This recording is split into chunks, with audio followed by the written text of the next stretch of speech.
Ladies and gentlemen, looks like it's 2 o'clock. Lord willing, this may be the last meeting of the Regulated Industries Committee this year. But I did hear something drop this morning assigned to Regulated Industries. Does anybody know what that was? Hope to God it was something simple. I was going to check, but anyway.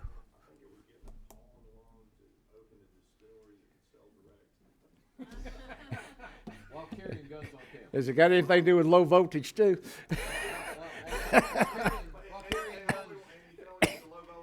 Yeah, you can't have more than eight caskets in a funeral home there, right? Oh, Lord. All right. Thanks, Chuck. Appreciate that, Mr. Chairman. All right, let's have a word of prayer and we'll get started. Lord, we do thank you again for the day you've given us. Lord, we just ask you to bless us as we are about the business of the people of the state of Georgia. And as the preacher said this morning, Old Blue pulling together. We know we're not by ourselves, Lord, but let us pull together and make all things good. Go with us now in Jesus' name. Amen. All right, ladies and gentlemen, thank y'all. We got 3 little bills on the calendar today. And Senator Thompson, I see you here. So we'll ask you to come up and talk to us about Senate Bill 141, my friend. Carnival, wine, and cemeteries. What can go wrong with that? Let me get you on, sir. Are you there? I'm here, Mr. Chairman. All right, Mr. Chairman and members of the committee, I'm bringing to you Senate Bill 141. Real quick, where this is coming from is last year in Cartersville, Georgia, we had a little carnival that came to town, and a roller coaster collapsed. And if it wouldn't have been from the 14 adults that were standing nearby to run over and capture this roller coaster that was collapsing, we would have had probably fatalities with these children. And so we jumped in to try and figure out what happened. Turns out in our state that every year there's an annual license that's provided through the Commissioner's Office of Fire Safety. But these rides do not have a structural inspection. And so what we took a look at and we said, hey, with the Commissioner's Office, we need to do that. So what this bill seeks to do, and we originally, when I started, I wanted it to be a lot more expansive. So this is the first step in that, was to be able to provide every carnival that comes in, the mobile ones, there's over 100, they will be required to provide to our state fire marshal a certificate from an engineering firm saying they're structurally sound before they'll be issued the license to be able to operate. That's the first step. Down the road, after they implement this, we want to make sure we don't provide some unfunded mandate that causes a problem to this department. We're going to take a look at how we might do a phase-in that every, say, phase 1 or class 1, 2, and 3, say a class 3 ride might only have to be inspected structurally every 3 years. And a class 2 might be every 2 years, and class 1 would be every year. Again, that would be determined by the Commissioner's Office, but again, that's down the road. So that's really what this does, and this is where it's coming from.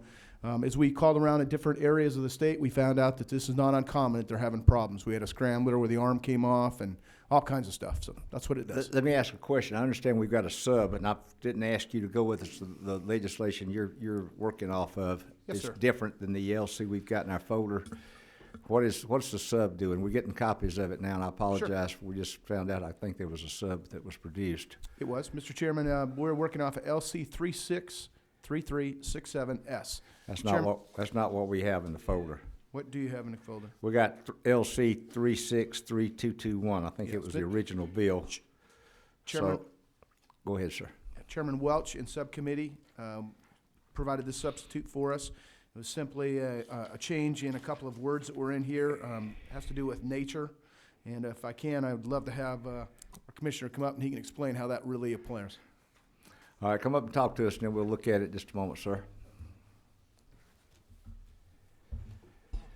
Now, let me ask a question before you get started there. We're talking about, we're going to have engineers look at these rides. Do we have,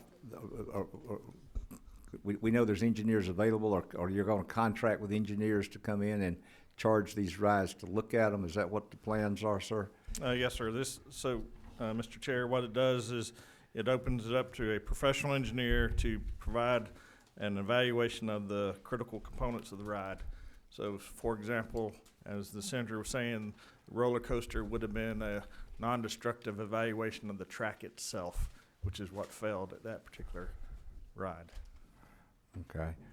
All right, sir. Well, go ahead and, I'm sorry I interrupted you in your further explanation, but go ahead, sir. That's okay. I mean, so I think to substitute what it does is the original bill had rules and regulations, and it now says standards and regulations, which is really one and the same, but in the statute itself, it does say standards in a different code section of the statute itself, and then, which is 251586.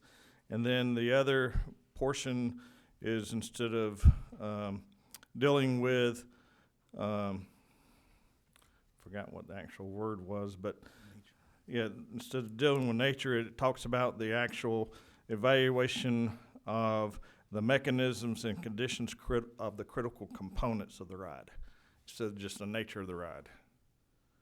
So that was the two clarifications to my understanding. Yeah, Mr. Chairman, if I may, in talking to Chairman Welch, all he did was he said, I want to make sure that the current code in there, this aligns from a legal standpoint instead of using variable words. That's all this Okay. does. I got one question. We'll postpone till we get these.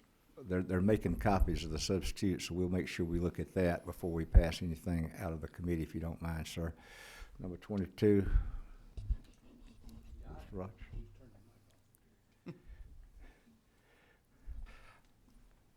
I guess, I mean, look, I think it's a great idea. Let me tell you, it scares me to death. I see some of these things come through and it scares the living daylights out of you.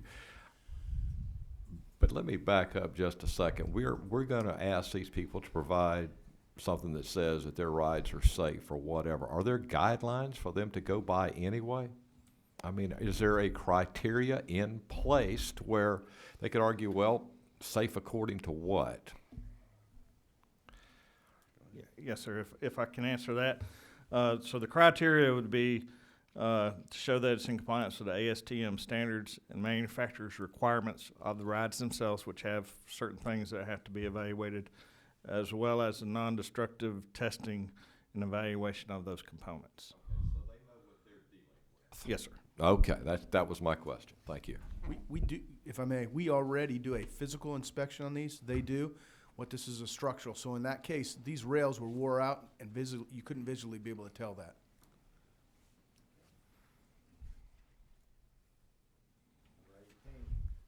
Number 18. Yes, Yes, sir. Thank you, Mr. Chairman. I'm going to move that we amend this and add destination resorts to this bill. Mr. Chairman, I'd love to have this bill tabled then. I made an agreement I would not go to the well once again. I think that's out of order at this time.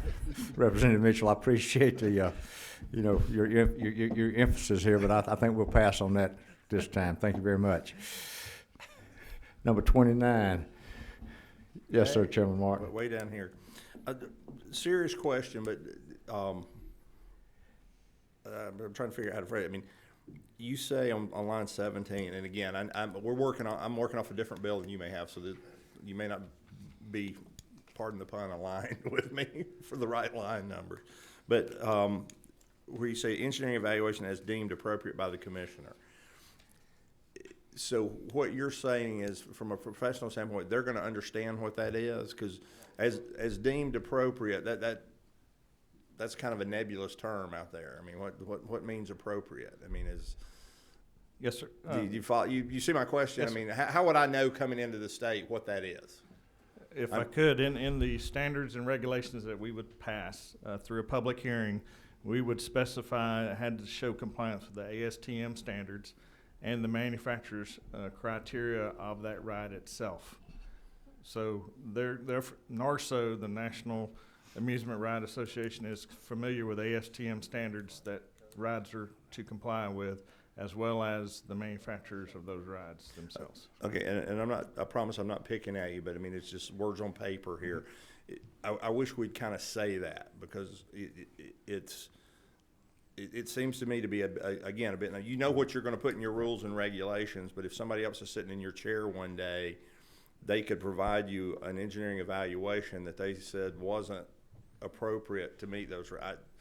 I'm not going to hold up the measure on it, Mr. Chairman, but when you get into deemed appropriate, seems like a subjective term in the eye of the commissioner, but again, I don't want to hold up the gentleman's measure on wordsmithing, but, I think our legal counsel may have a word for us on this. Hold on just a moment, Chairman Martin. Let me cut you off and go down and see what our legal eagle says down here. And let me ask, I had a question here, Sean Maria. Is carnival rides, are they defined in code anywhere, or are we just doing this separately now? They are defined, and they are defined as any mechanical device other than amusement rods regulated under Article 3 of this chapter, known as Amusement Rod Safety Act, which carries or conveys passengers along, around, or over a fixed or restricted route or course or within a defined area for the purpose of giving its passengers amusement, pleasure, thrills, or excitement. And such terms shall not include any device which is permanently fixed to a site. And then there's been questions by several members about who the commissioner is that's referred to in the bill, and that is the Safety Fire Commissioner. And then the third comment I have is that the language that Representative Martin is questioning is actually not in the sub, and I think that is why the subcommittee chair offered that sub, and it eliminates that language altogether. And so I think you'll be able to see that once All the right, sub well, is I copied. think at this point in time, Senator, we're gonna postpone hearing on, the continue hearing on this bill until we get the sub, so we can look at actually what we're voting on. Okay? So we'll get you guys back up in a few minutes. And the sub should be in here shortly. Thank you very much. I'm sorry we didn't have the correct copies out here. We'll bring you back up. We're not gonna table, we're just gonna hold off. We're just gonna take a recess on that bill for a minute. But thank you. Do we have anybody here to present Senator Williams' Bill 147? Mr. Chairman, Senator Williams is downstairs on the third floor getting some very good House bills out of that Senate committee. I can go get him, and he said he'd come up right now. Well, okay, if you want to do that in a minute, who's carrying his bill? Has he got anybody in the House carrying it? Do you? Representative John Carson. Representative Carson, then, okay, he's not here either. All right, if you can do that in a minute, we'll go down to House Bill 226. All right, because I'm gonna carry that bill, and I told the senator I would try to get his bill out of committee, so y'all work with me if you would, okay? 226 is a wine bill, and basically, we're trying to make one change, I think, in the code section here on page, line 53, thank you very much. Out-of-state shippers and producers, they can, Georgia Farm, on line 51, a Georgia Farm winery license shall be authorized in accordance with regulations to acquire and receive deliveries and shipments of wine in bulk from out-of-state producers and shippers in the amount not to exceed 20%. It's what it's currently in code of its annual production. We're asking that to go to 40%. A couple of large wineries in Georgia, they're actually selling their grapes now, I understand, and they're beginning to bump up to this 20% maximum on what they can actually produce or actually can bring in from out of state. So we're asking that go to 40%, and I believe everybody's on board with that. We don't have anybody in opposition for this minor change.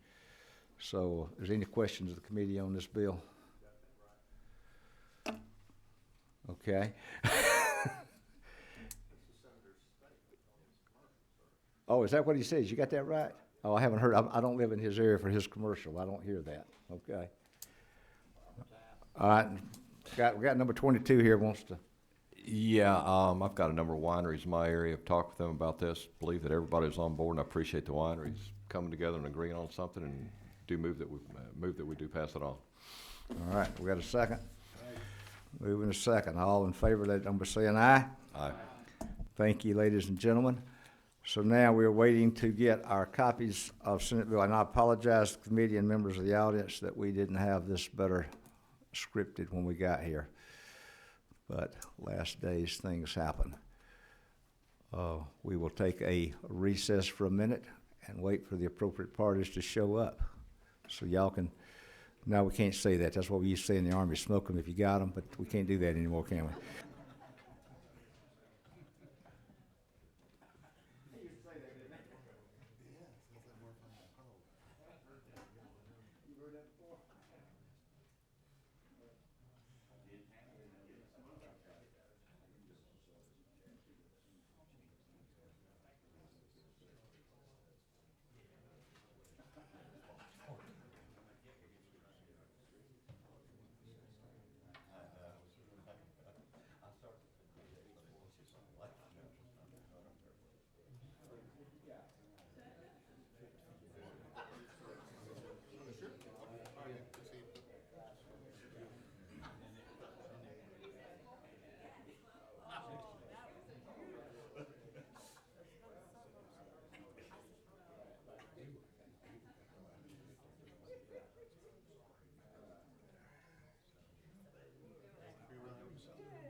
All right, ladies and gentlemen, let's call this meeting back to order. Thank you for coming over, my friend.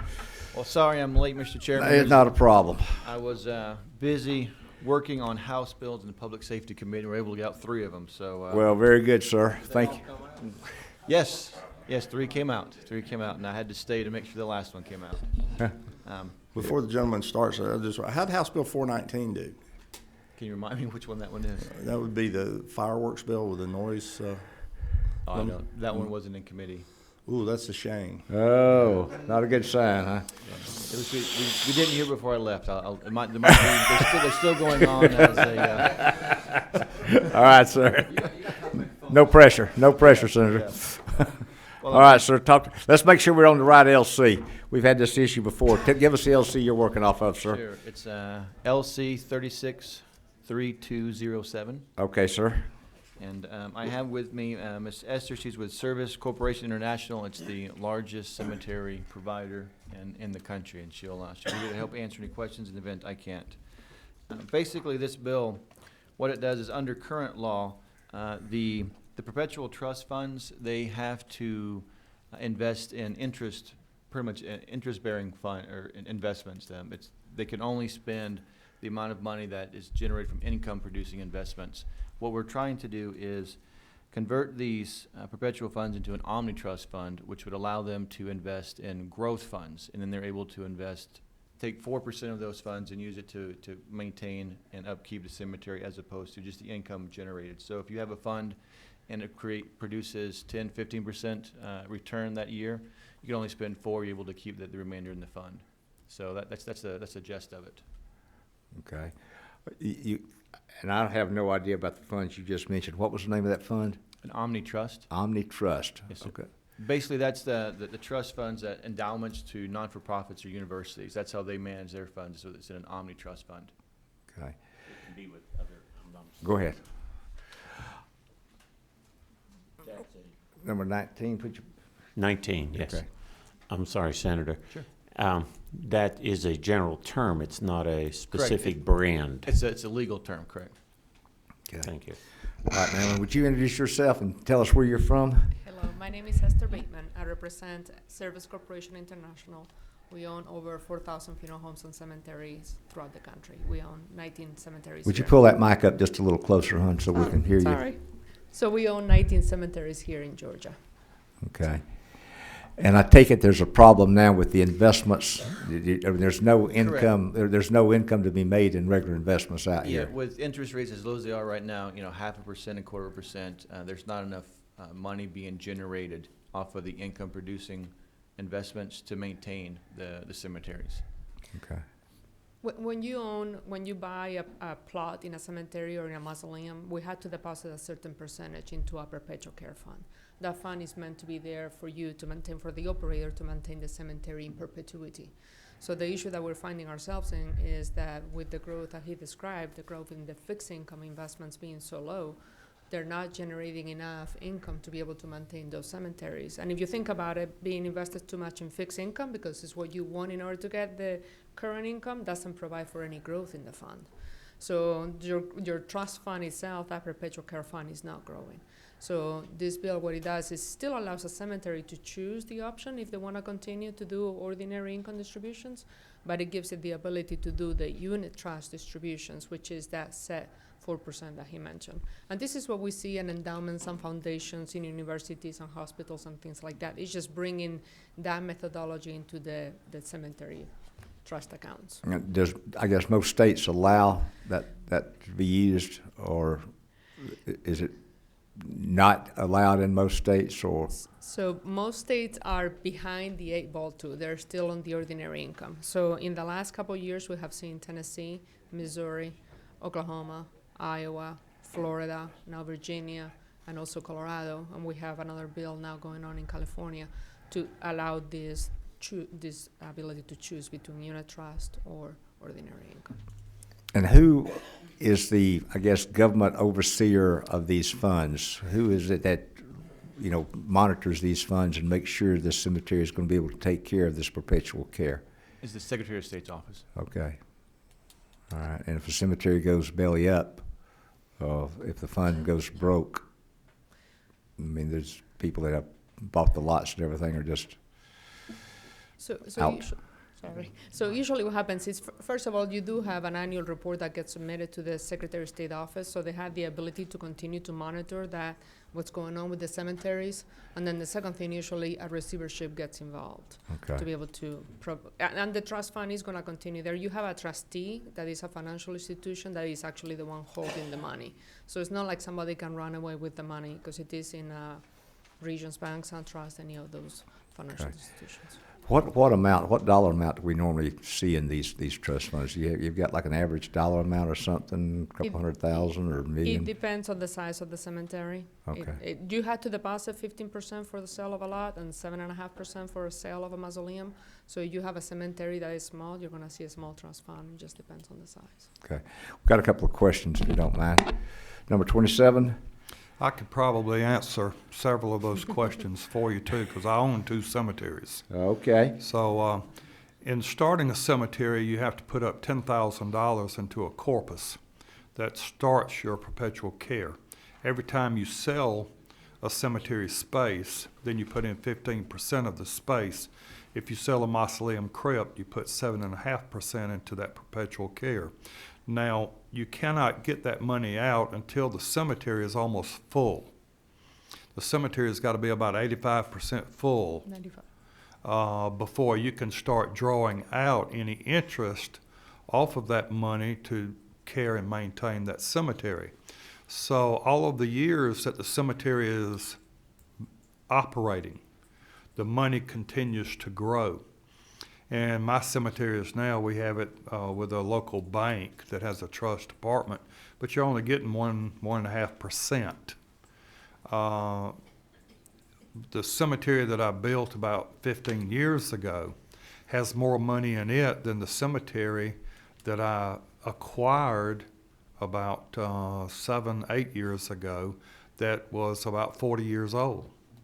And it has to do with the market, where the cemetery is at. And you have to remember, some of these old cemeteries, they were selling 4 spaces for $250. So back then, and the laws didn't come about until 1983, and it was a result of a guy in Americus, Georgia, started Sunset Memorial Gardens, and he sold a lot of pre-need vaults, merchandise, spaces, and then he up and left the state of Georgia with the money. So in 1983 is when the cemetery laws first came about. Okay. And y'all, until you reach 85% and start drawing out the interest, you pay for the upkeep and the perpetual maintenance out of what you're Out of selling? your pocket, out of what you're selling, and out of the revenue that you're generating. So you don't get to take any of that money out, and you can never take any of the corpus out. Back prior to 1983 is when C&S Bank, Citizens and Southern Bank, I don't know if y'all are aware of that, they actually were taking out some of the corpus of the trust for administration. But they passed laws to stop them from doing that. So a lot of cemeteries prior to 1983 actually lost a good bit of money to C&S Bank. Wow. Okay. All right. Thank you, sir. Good history lesson there. Number 29, Chairman Martin. Thank you, Mr. Chairman. Serious question here. So early in the bill, or as I've been talking to you, you're looking to be able to invest in things other than, fixed return. Correct. Right? I mean, that's the gist of it. Okay. So we went back on to line 130 and 131 of the bill. This gives me serious pause. Okay? Because if you invest in those things, you may lose money. Correct? Correct. I mean, that's part of the deal. You try not to. The way you've got the language changed on 130 and 131, the way it used to read is if the perpetual care fund did not contains an amount less than the amount required by this code section, you had to make it whole.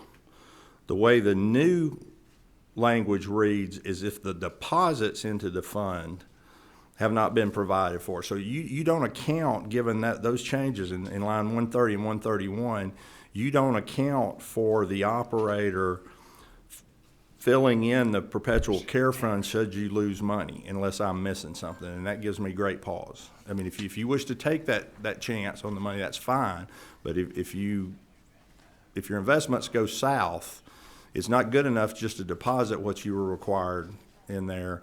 You need to make the fund whole, it seems to me. Is it, am I missing something there? It seems like you're leaving the fund in jeopardy. What we were going for is, if you look a little bit earlier, there is a constraint that the Secretary of State can come in and say, I don't see enough of that growth of the trust fund, so I'm gonna stop you from making those distributions. But and I understand that, but I'm not worried about the growth of the trust fund.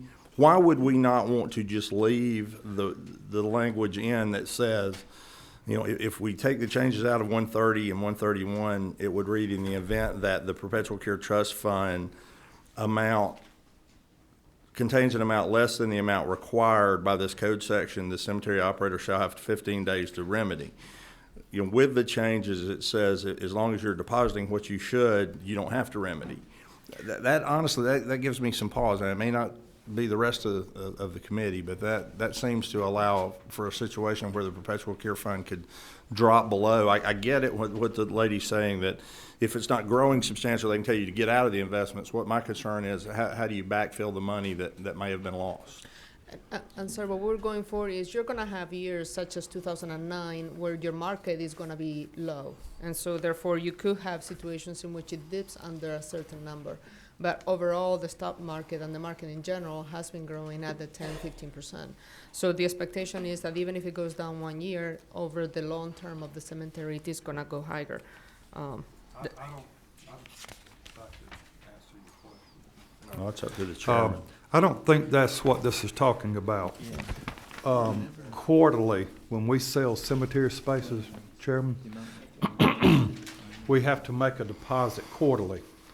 And anytime the cemetery is audited by the Secretary of State's office as your sales, and if it sees that you have not made the deposits that you were supposed to, then they can tell you you've got 15 days to make up that deposit. Is this not talking about that rather than income from the trust? Yeah. I'm sorry. I believe so. Whenever, because what I was trying to figure out was, have not been funded as provided by. That Yeah. provided by does not refer to the investment income. It refers to the amount whenever you sell the lot, a certain percentage should be funded. So this doesn't. I understand, Senator, and that's what it says now with the changes. What it said before was the perpetual care fund, and I may be missing something, I don't be clear, but what it said prior to the changes, it talked to the totality of the amount that needed to be in the perpetual care fund. If it dropped below a certain number, you had to fund it.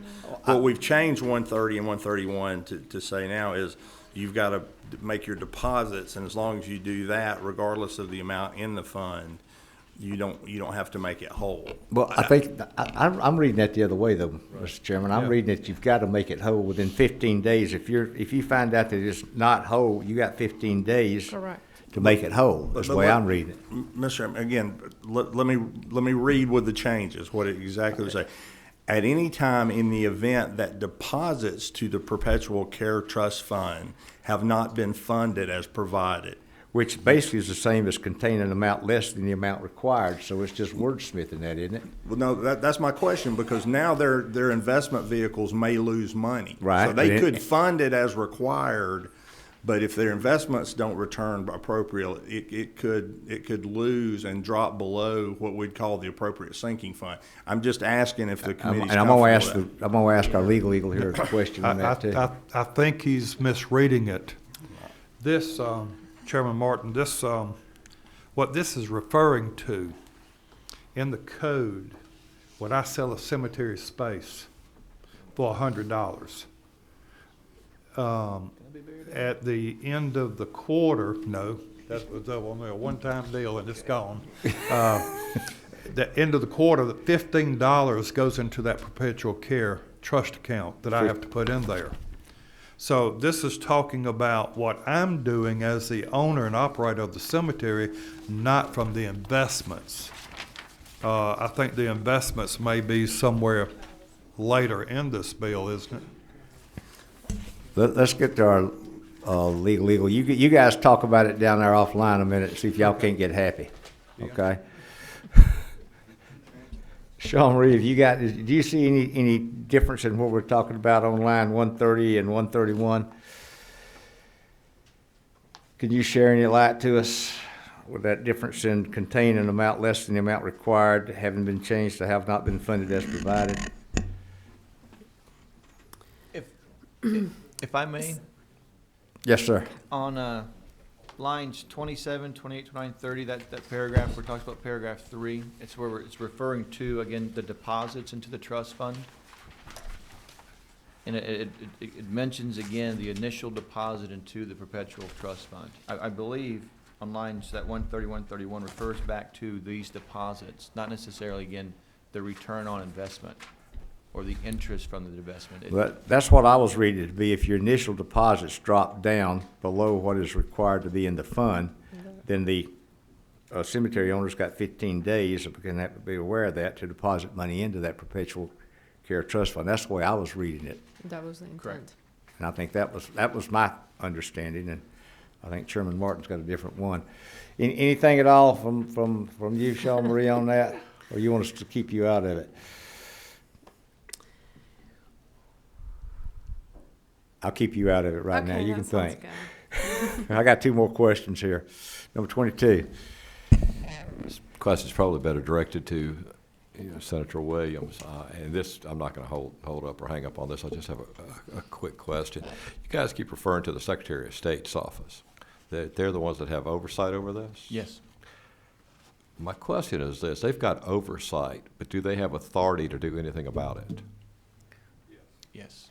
In what way? They can place a cemetery in receivership. They can actually take possession and take control of the cemetery if it's not being run or funded properly. And they Okay. have actually done that. They don't want to do it, but they can do that under the cemetery code. Okay, I look at line 143, it says like, the trustee shall furnish yearly to the Secretary of State a financial report in a form designated by the Secretary with respect upon a finding by a court of competent jurisdiction of failure. Is the Secretary of State the one that has to file in the court? They actually will. The Secretary of State's office will file in the court. If a cemetery goes belly up, as Mr. Chairman referred to earlier, such as the owners quit taking care of it, the owners don't fund it properly, they neglect it, the state, Secretary of State's office can actually go in and take control of the cemetery. They can place it in receivership, and then they'll actually put it up for bid and sell it to another cemetery operator.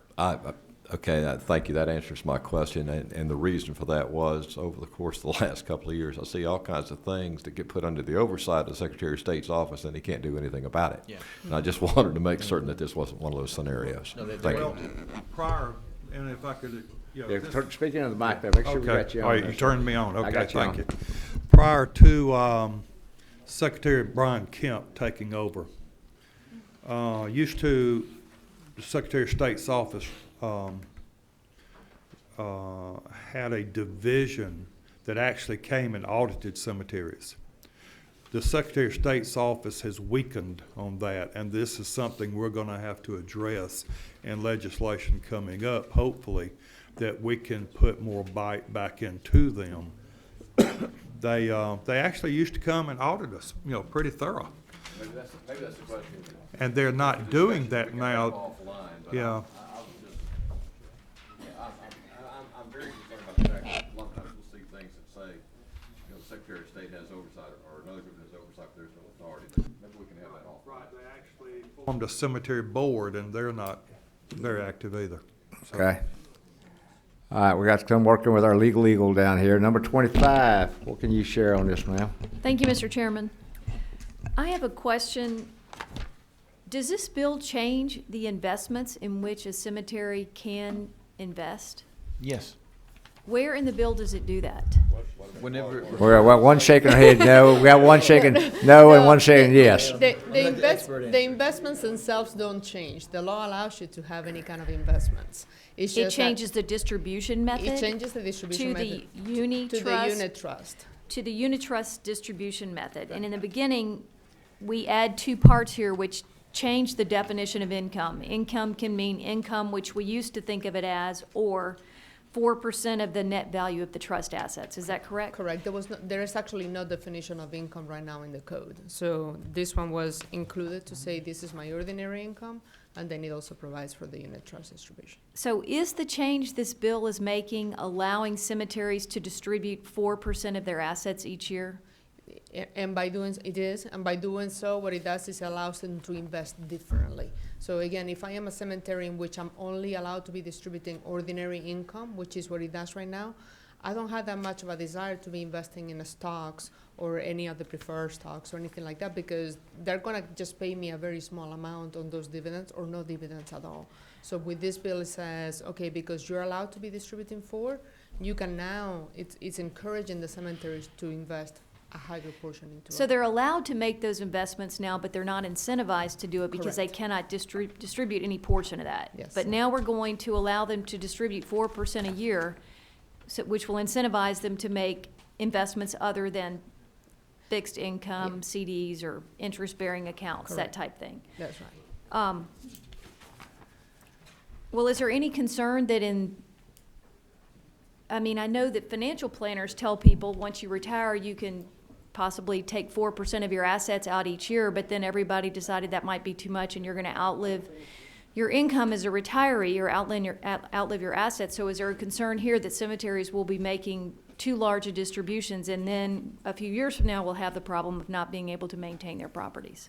So what we did was we ran an analysis to say, okay, we want to ensure that your corpus is growing and at the same time that it provides for the bigger distribution. So we ran the last 20 years with a model that says I'm gonna invest like 60% in stocks, 40% in bonds, which is what we're expecting that people that follow this unit trust model are gonna do. And you do see both of those things going up, your corpus growing and your income growing. And again, the law does provide that the Secretary of State can stop the distributions if he sees in a 3 to 5 years that the corpus is not growing or the trust fund is not growing sufficiently. And does the Secretary of State have a position on this bill? he's neutral. Okay, thank you. Did you check with Buzz? Let's don't go there yet. Okay. All right. Chairman Martin, I'm coming back to you one more time. I think Representative Beskin hit on what I have. The way 130 and 131 used to check the amount required by this code section.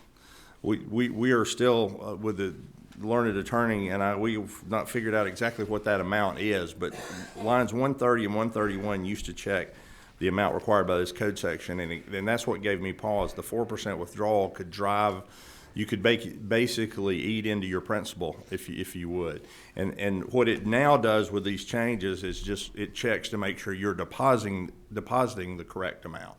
And maybe the attorney can tell us what is required by the code section so that they, you know, I would honestly like to see them be given the flexibility for the 4%, as the lady said, that, you know, investments fluctuate up and down, but at some level, it seems like we're not checking what that level would be unless we go back over and assume lines 97 through 100 are enough to limit the distribution of the uni trust method.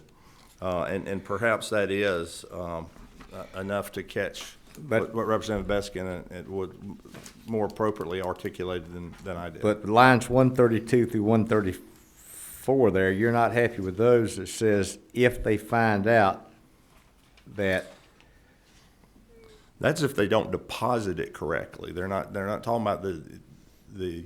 Well, if it gets down below, if it's not funded properly, the way I'm reading that, they've got to make a deposit into that perpetual care trust fund in an amount equal to the shortfall. That's Only I think my disagreement with that, or my clarification on that, would be the way the new lines 130 and 130 read.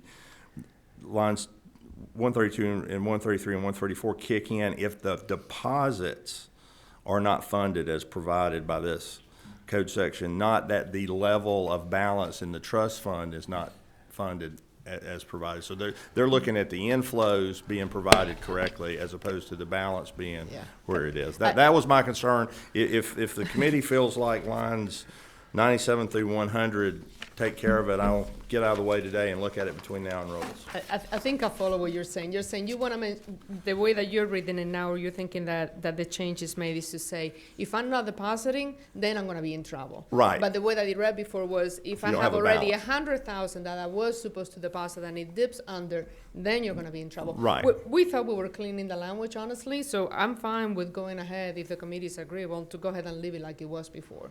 That wasn't any major issue. We're just trying to make sure that we had language that we thought it made sense. But to Representative Martin's point, I do believe you are interpreting it correctly in that lines 97 through 100 are there as to monitor the fund, and if it does go goes below a level that the current Secretary of State is not happy with or uncomfortable with, then you can pull it or make them fund it appropriately. But those lines are there to monitor it. And following along with that, Mr. Chairman, and this will be my last one, I might then suggest on line 97 that we tell the Secretary of State he shall limit or prohibit if it falls down, because if he or she decides not to do that, we could have some underfunded or unfunded perpetual care funds. But I'll leave that to the chairman. All right, so we got one suggestion there. We'll think about that in the form of a amendment if necessary. Let's see what these other two can bring on. Number 23. Thank you, Mr. Chairman, and I agree with that shall. And I'm looking in line 99, the sufficient protection wording.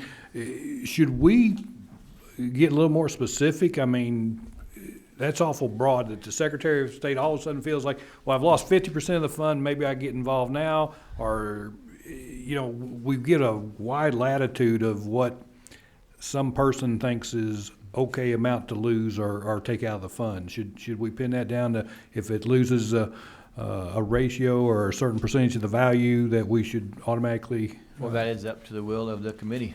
I mean, All right, well, let's see. Let's go back to our cemetery specialist. Let me ask you something about SCI. You own how many cemeteries in Atlanta?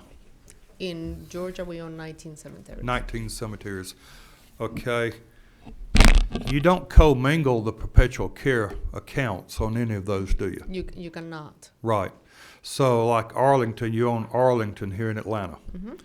And that cemetery, say, has $1 million in its perpetual care corpus. Yep. Why do you want to take off any money? What do you mean? The disbursement of the 4%.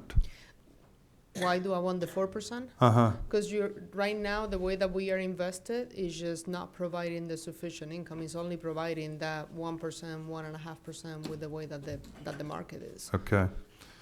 And I'm sorry, and the 4% is not just a made-up number. We base this bill on the Principal on Income Act here, the Georgia Principal on Income Act. That one provides for a 4% distributions in cases similar to what we're seeing with the cemeteries. And I'm asking these questions too, maybe it'll clear up some of this. Say you've got $1 million in that perpetual care account. Cemetery is 85% full. Okay. You're now eligible to be drawing out interest off that $1 million to take care of the cemetery. They can never touch the $1 million. All they can get is the interest. Correct. Does that clear up anything for anybody? They can never touch that $1 million corpus that is built up of the deposits that's been made. If I may, Mr. Chairman. What I think the lady's after here is you want to be able to take 100,000 of that $1 million and buy. I'm gonna pick a stock. You want to pick that and perhaps buy AT&T stock that's yielding 4.5%. Or you want to find a better investment, and if you grow your capital basis from $1 million to $1,100,000, you want to be able to take 40,000 out and maintain the cemetery. So they're looking for places. I think my argument, my concern was what the gentleman said is if we're going below our million. And what she's saying is they would never take the 4% draw below the million. Correct. I'm not sure that's what the bill says.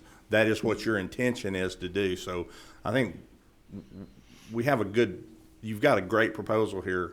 It's just, I'm not sure the words on the paper would prohibit a different actor from taking the 4% unless we had gave the Secretary of State a little teeth, but. And the thing with the Secretary of State, there are other sections throughout the law that provides for them to implement the rules. And if you look at the rules associated with cemeteries, they're big.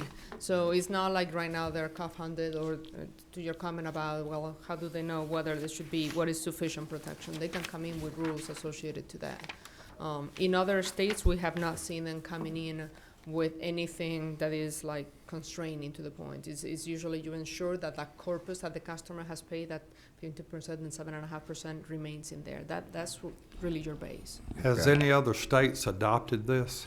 Yeah, so that's what I was saying. So we have Tennessee since 2009, and then in the last years it's been Iowa, Oklahoma, Virginia, Florida. Coming up in California, it's in the Judiciary Committee right now. Colorado, all of them. With anywhere between a 3 and a 5 is usually how the statute usually reads. Okay. Yes, exactly. We want to get in line with what other entities of the same type, where you have to maintain a fund long-term, are doing. Well, Exactly. Just to maintain the perpetuity of that cemetery, yeah. mhm.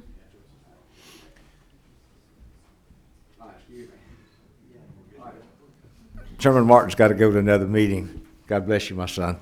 Nothing like stirring the pot.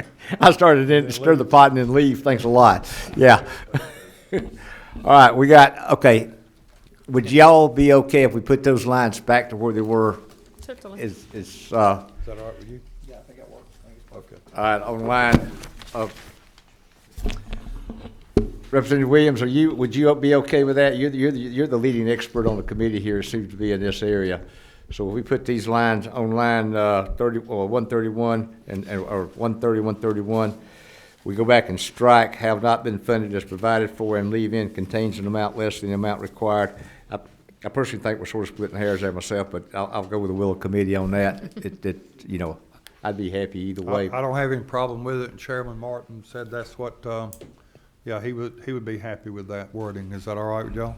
Yes, sir. Certainly. Okay, so we'll get that in the form of amendment in a minute.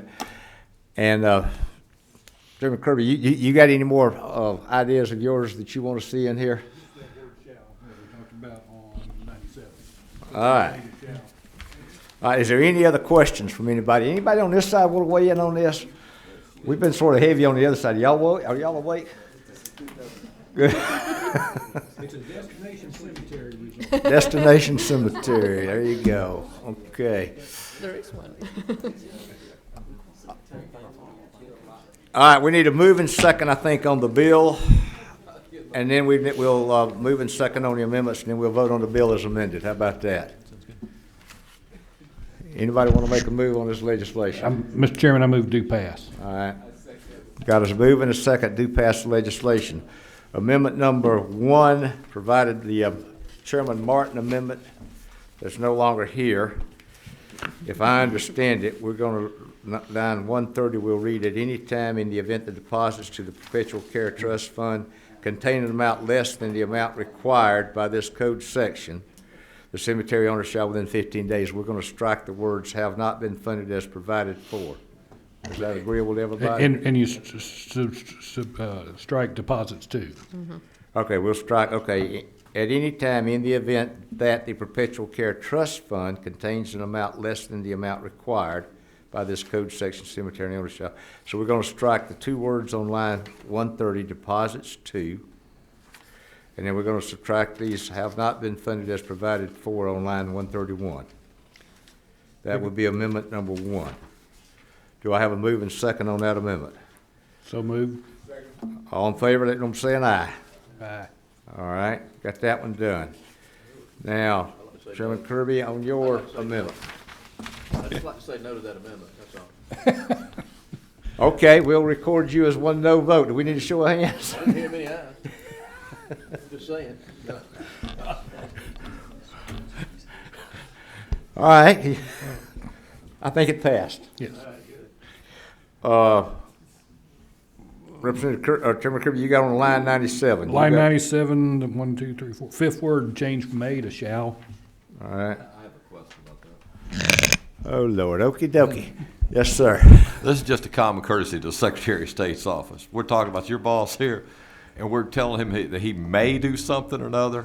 That's the way it originally was. That's the way you guys reviewed the bill. Now we're changing it to shall. We're mandating that he's doing something. Are y'all okay with that? Yes, sir, and we're actually okay with the bill. We support the bill, and thank Senator Williams for bringing it, and I think it's desperately needed for the industry. Okay, I just wanted to make certain that we weren't mandating something that your boss would yell at you about, Stuart, so we're good. Thank you. Thank you for asking that question. All right, we have amendment number 2, fifth word on line 97, Secretary of State shall limit or prohibit any distribution. We have a move by Chairman Kirby. Any a second? All in favor, let it know by saying aye. All righty. Any other questions before the committee at this time? Representative Williams, are you okay? I'm fine with it, sir. You fine with it? Okay, good. I know you're the last one to ever let us down, right? Slow and low. Thank you, sir. All right, we have the bill, I'm fixing to vote the bill. I was trying to fill the number. Senate Bill 147 as amended by committee. Have a move and second on the bill as amended. All right, all in favor, we got to move, second as amended. I think we've already done that. All in favor of the bill, let it know by saying aye. Because we're passing the amended,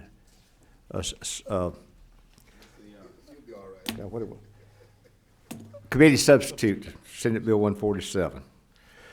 And I got the vote on that. Everybody was, all in favor say aye. I didn't hear that. Any opposed, like sign. I'm sorry. Dale, you okay? All right. Senator, thank you very much. It's been fun. Learned a lot more than I need to know about cemeteries. Thank you very much. Thank you, ma'am. Thank you. Take some warm weather back to New Orleans.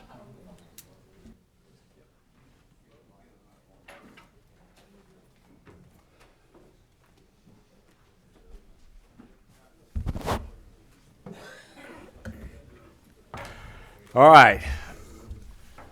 Senator Thompson, we have LC 363367S before us now. Yes, Mr. Legislative Chairman. Council says the 1 and 2 copies of this bill have been misplaced, so she will take whatever we pass out of here, and it's going to be a new LC 363387S. If we leave it exactly like it is, we got to print new copies of the 1 and 2, and they're probably in Chairman Welch's folder somewhere. So let's go back over Senate Bill 141, the regulated industries substitute to Senate Bill 141. Everybody got a copy of this LC 363367S now? All right, the questions we had earlier, what were the changes that, I can't remember what the questions were at this time on this legislation. Go back over it, Senator, and Yeah, Mr. Chairman, the original bill, which was LC 363221, which we originally had in place, Chairman Welch changed on line 18, which said, as prescribed in rules and regulations based upon the nature and components of the ride. If you go over to 3367, he wanted to change that to align with what code says, and it's changed in there, and it says that the scope of such engineering evaluation may be further prescribed in standards and regulations. That was the change. And then further down, it said in there the submission of engineering, let's see, and go back to 16, it says proper documentation of an engineering evaluation as deemed appropriate as a commissioner, and that was removed. So okay. those are two things. Any questions about the substitute? Well, we got a question. Well, I'm sorry. Okay. Yes, ma'am. Ask your question, ma'am. When does this engineering evaluation happen? Does it happen after the ride is set up at the carnival in your town, or can it happen at the previous town? Or does it have to be a physical inspection of the ride is set up, or can it be based on drawings? I don't understand how this engineering evaluation works. Yes, Representative Beskin, what we were talking about when we first brought this up was my desire is a much more expansive piece of legislation. But the fact is, we pass unfunded mandates in this General Assembly all the time. So this is the first stage in accomplishing what we're trying to do, and that is, currently right now, the Commissioner's Office will give a license to a carnival annually. And what Wait, happens I'm is sorry, is that the permit or the license? It's one and the same. What happens is they get the license, and then they come out and inspect it for the permit to be able to operate.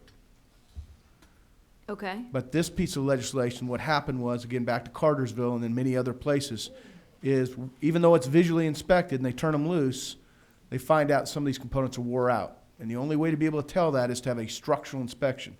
So what this bill seeks to do is, officially in January, because that's the time we would start renewing these, before they will give that license, is they're going to have to present to this office a structural inspection, right? It's an engineering inspection. That will level set every one of these in the state of Georgia. So we will know that good citizens of Georgia that are taking their kids to these rides, at least every one of those rides has had that structural inspection. Moving past that, I'll be back in this General Assembly with, upon their recommendation, possibly a class 1, 2, and 3, where they will determine, his office will determine a ride that needs to be inspected every 3 years in the same way. Another ride that may be every 2, and one after that. If that works, and we're able to handle the load of what we're trying to do, down the road, what I'd love to see in a perfect world is I would love to be able to see these things inspected when they're set up. But we can't get that done now because just the basis of these rides out there, we got rides that are worn out, that we can't tell, and so on. You talk about a structural inspection. I don't see that language in here. I see an annual inspection. I see engineering evaluation. That's what Is that the is. engineering evaluation what you're referring to as a structural inspection? Where does that happen? On site? On the site when it's set up? You want to answer that? It actually can happen several different ways. Some carnivals are maintained in warehouses during off-season, and they actually do the evaluation in the warehouses. Others could be set up for the first time and done on-site, but before the ride could operate, would have to have that analysis done, plus a visual inspection by our office before we permitted the ride to operate for the first time in the year. Is this to be issued annually? The So last line says it's only required the first time you apply for the permit after January 18. Do you just get it once or every year? The engineering evaluation, we would only get once, as it's currently written. And then every year, though, we permit the carnival, and then we permit each specific ride in addition. So this is just a starting point to get an initial baseline of all rides coming into the state. Let me ask a question. I'm sorry. Line 15, no permit for a carnival ride to operate in the state of Georgia. Now, a lot of these guys, I guess, travel southeast, or they'll travel all over the country. If they're permitted here in January of 18 and they leave the state and are gone for a year or so or whatever, and come back in, are they going to be re-inspected then, or just a permit? They just got to come back in after they've been inspected and they come back into the state? So the engineering analysis is only done once. Okay, one time. The permit, every year that they operate in the state of Georgia, Okay. we tear the ride down and look at the mechanisms itself, as well as we also permit the carnival operator. So they get a ride permit and a operation permit Every year. every year. Okay, thanks, sir. Did you get your Good. questions? Yes. Thank you, ma'am. Number 23. Thank you, Mr. Chairman. I guess all of a sudden you kind of confused me as I'm reading through this a little bit. The PE's doing the evaluation, make sure the track and everything's not worn and in unsafe condition. But we only do that once, once. and not once every year before the permit? Yeah, let me back up again. Currently, today, what happens is every year that permit and license is provided annually, okay? Their office will visually look at this ride. What we found was, in Cartersville's instance, went through that normal process. But the railings on that were wearing out, the tolerances with them. You would not be able to tell that from a visual inspection.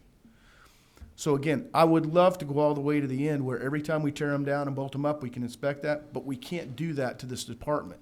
We can't do it to this industry. So a baseline start is every single one of these rides that currently are already being inspected and licensed and permitted, before they'll issue that, that company will have to provide to this department that engineering inspection saying that engineers come out and run tests on these railings to make sure they meet those standards, of which that will trigger them to do what they currently do today. We're just baselining every single one of them the first time, so we know moving forward, 2018 and on, at least every single one of them been inspected. At least one time. That's right. Beyond that, they may come back later, not to confuse things, but later, and set up a classification so that periodically we do that. But this is to say, level set every single one of them. All right, let's see, 13. Yes, ma'am. Just wanted to provide some clarification that there are already inspection provisions throughout this chapter, and it also gives the ability for Dwayne Garris and his staff to go out and do other periodic inspections, and this isn't taken away from it. It just provides for specific inspection one time beginning January 1, 2018, when you're going to operate this ride for the first time in the state of Georgia. And I think the intention is to study it over the summer and then see the cost and everything and then maybe add more. But this doesn't take away from the current inspections that are being done already. Thank you, ma'am. Number 27.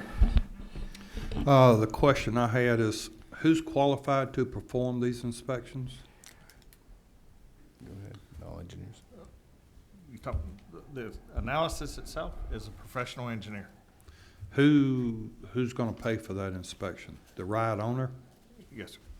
You have any idea what those inspections cost? I do not, but it actually depends on the size of the ride, whether it's a quote kiddie ride or an adult ride or a combination ride. It could be that you have what's called the Mouse, which is a 5-story roller coaster versus a boat ride that just goes around in a circle like a merry-go-round. And I think you might be better to classify those different things, you know, like the little boat ride for the kiddie or the little Ferris wheel or, not Ferris wheel, but the little thing that goes round and round. Merry-go-round, thank you. Yeah, hello. We're I the- think that's we're the what. bird. Been a while for you. Yeah, a while. I think that's what he said. They want to come back and look at classifications later on to see which Yeah. ones need to be But I'm afraid evaluated more I'm often. afraid it's gonna put some of those little small operators out of business. Is Mr. it Chairman, gonna- if I may, and I'm not trying to be wise when I answer this, we can't put a cost on the life of these children. And right now, Understand we that. have rides that are out there and not safe. No, I understand that, but, you know, there's no limits on, and I'm not, again, that you're right. We can't put a cost on life, and I go with you on that. But the little kiddie rides that are not dangerous. Also, have you looked at requiring paramedics, EMTs, to be on site when these carnivals are in operation, like you do a high school football game? Have you thought about that? No, again, we're trying to avoid an unfunded mandate to these rides. I mean, I feel like we're doing a baseline right now to provide at least safety to those that participate. That might be something down the road, but before we create such a major mandate to these rides, because I think you start going to that, you may put those rides out, those Yeah. ride operators out of business. And that's my concern too, and I don't mean any disrespect, please, but None no. taken. No, there's no price that can be put on a child's life. All right, any further questions? All right, will of the committee, number 19. Thank you, Mr. Chairman. And I do have a motion on this measure, and although sometimes it may seem a bit out of character for me, I think if you look on lines 18 and 19, where it says the scope of such engineering evaluation be prescribed by the office, to Representative Williams' point, hopefully on those kiddie rides, and the standard and the scope prescribed by the office will be much lower than the ride, as he's just suggested, the mouse, because it's certainly not going to be their intention to put these people out of business, but just to provide a safe environment. With that, Mr. Chairman, I'd move to pass on LC 363367S, the substitute to Senate Bill 141. All right, moving second, further discussion. Yeah, yeah. Well, that's, we had to change because we lost, one and two are not here. So it's gonna be LC 363387S is the correct LC that we'll be passing, which is exactly what was before us. Moving second, all in favor, let them know say an aye. Aye. Any opposed, like sign? All right, committee, thank you so very much. Thank you, Mr. Chairman. And who's gonna be carrying this over here, sir? I've talked to Representative Harrell about that, doing that for me. All righty, thank you very much, sir. Y'all have a good day. Appreciate it. Thank you.